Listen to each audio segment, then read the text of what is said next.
Praise the lord. దేవుని నామంలో మీకు అందరికీ శుభములు కలుగును గాక. ఈరోజు మన వాక్య భాగము నిర్గమకాండము 6వ అధ్యాయము 6వ వచనం నుంచి చదువుకుందాం. కాబట్టి నీవు ఇజ్రాయేల్తో ఇలాగూ చెప్పుము, నేనే యెహోవాను. నేను ఐగుప్తీయులు మోయించు బరువుల క్రింద నుండి మిమ్మల్ని వెలుపలికి రప్పించి వారి దాసత్వంలో నుండి మిమ్మల్ని విడిపించి నా బాహువు చాపి గొప్ప తీర్పులు తీర్చి మిమ్మల్ని విడిపించి మిమ్మును నాకు ప్రజలుగా చేర్చుకొని మీ దేవుడనే యుందును.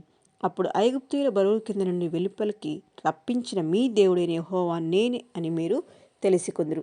నేను అబ్రహాము, ఇస్సాకు, యాకోబులకు ఇచ్చేదనని చెయ్యెత్తి ప్రమాణం చేసిన దేశంలోనికి మిమ్మును రప్పించి దాన్ని మీకు స్వాస్థ్యంగా ఇచ్చేదను. నేను యెహోవాని చెప్పమనగా మోషే ఇజ్రాయెల్తో అలాగూ చెప్పెను. అయితే వారు మనోవ్యాకులం బట్టి కఠిన దాసత్వం బట్టి మోషే మాట వినరైరు. మనం అంతకుముందు చదువుకున్నాం కదా. ఈ మోషే గారు వెళ్ళి ఫరోరాజుతో మాట్లాడినప్పుడు ఫరోరాజు వాళ్ళని పంపించడు బలి అర్పించడానికి. 3 దినాలు ప్రయాణం చేసేంత దూరం మేము వెళ్ళాలి అని చెప్పినప్పుడు ఫరోరాజు వినకపోగా ఇంకా ఏం చేస్తారంటే వాళ్ళకి ఇజ్రాయెల్ని ఇంకా కఠిన శ్రమలకి గురి చేస్తారన్నప్పుడు వారు వచ్చి వీళ్ళతో మాట్లాడతారు. మోషే గారు, అహరోన్ గారు, మీరు వచ్చినప్పటి నుంచి, మీరు మాట్లాడినప్పటి నుంచి మాకు ఇంకా కష్టాలని, మమ్మల్ని విడిపించడం కాదు కానీ మా కష్టాలు ఇంకా మీరు పెంచారన్నప్పుడు మోషే గారు చాలా బాధపడిపోయి యెహోవా దేవుడి దగ్గర మనం చేసుకుంటారు. దేవుడా, నీ వాళ్ళు పంపిస్తా అని చెప్పా కానీ పంపించలేదు.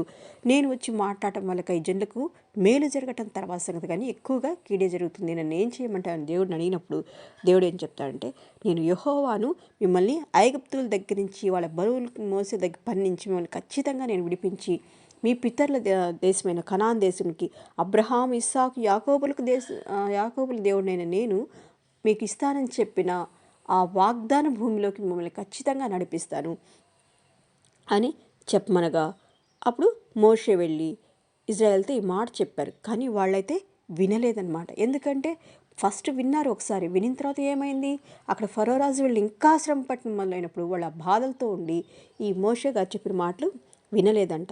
తర్వాత 7వ అధ్యాయం చదువుకుంటే, కాగా యెహోవా మోషేతో ఇట్లను, ఇదిగో నిన్ను ఫరోకు దేవునిగా నియమించితిని. Praise lord. చూసారా, ఫరోకి దేవుడు అంట మోషే. నీ అన్న అహరోను నీకు ప్రవక్తగా ఉండును. నేను నీకు ఆజ్ఞాపించింది యావత్తు నీవు పలుకవలను. ఫరో తన దేశంలో ఉండి ఇజ్రాయెల్ను పోనీయవలెనని నీ అన్నయ్యైన అహరోను అతనితో చెప్పును.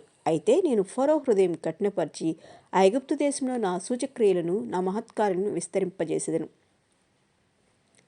ఇక్కడ ఏం చెప్తున్నానంటే యెహోవా దేవుడు, నువ్వు ఫరోకే నువ్వు దేవుడిగా ఉంటావు, నీ అన్న అహరోను నీకు ప్రవక్తగా ఉంటాడు. నేను చెప్పినవన్నీ తీసుకెళ్ళి మీరు అక్కడ చెప్పండి, కానీ నేను అతన్ని హృదయం కఠినపరుస్తాను. నేను చేయాలనుకున్న అద్భుత కార్యములన్నీ, సూచక్రియలు, నా మహత్కార్యములన్నీ ఇక్కడ నేను చేసిన తర్వాతే అతను మిమ్మల్ని పంపిస్తాడని చెప్తున్నాడు.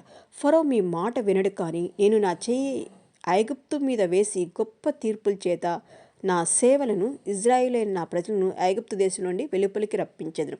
దేవుడు ఏమంటున్నా అంటే, నేను ఇక్కడ పెద్ద సూచక్రియలు చేస్తాను, నా చెయ్యి ఐగుప్తు మీద వేసి ఐగుప్తుని నేను నాశనం చేస్తాను, దాని తర్వాతనే మీరు ఇక్కడి నుంచి వెళ్తారు అని చెప్పాడంట. నేను ఐగుప్తు మీద నా చెయ్యి చాపి ఇజ్రాయెల్ను వారి మధ్య నుండి రప్పింపగానే నేను యెహోవానని ఐగుప్తీయులు తెలుసుకుంటున్నాను. నేను వాళ్ళకి చేసిన కీడు వల్ల వాళ్ళు తెలుసుకుంటారు యెహోవా నిజమైన దేవుడని. ఇక్కడ చూడండి, అంతకుముందంతా మనం చదివినట్టయితే నేను అబ్రహాం, ఇస్సాకు, యాకోబుల దేవుడు, నేను అబ్రహాం, ఇస్సాకు, యాకోబుల దేవుడు అని చెప్పే దేవుడు ఇక్కడి నుంచి ఏం చెప్తున్నా అంటే, నేను యెహోవాను. ఎవరు మీ దేవుడు అంటే నేను యెహోవాను. ఇక్కడి నుంచి మారిందనమాట. నేను యెహోవాను అని చెప్తున్నాడు దేవుడు. వారి మధ్య నుండి రప్పింపగానే నేను యెహోవానని ఐగుప్తీయులు తెలుసుకొందురు. వీళ్ళు మాత్రమే కాదు కానీ, ఇజ్రాయెల్ మాత్రమే కాదు కానీ, దానివల్ల ఐగుప్తు ప్రజలు కూడా తెలుసుకుంటారు నేను యెహోవా దేవుడిని అని చెప్పాడు. మోషే అహరోన్లు యెహోవా తమకు ఆజ్ఞాపించినట్టు చేసిరి, అలాగునే చేసిరి.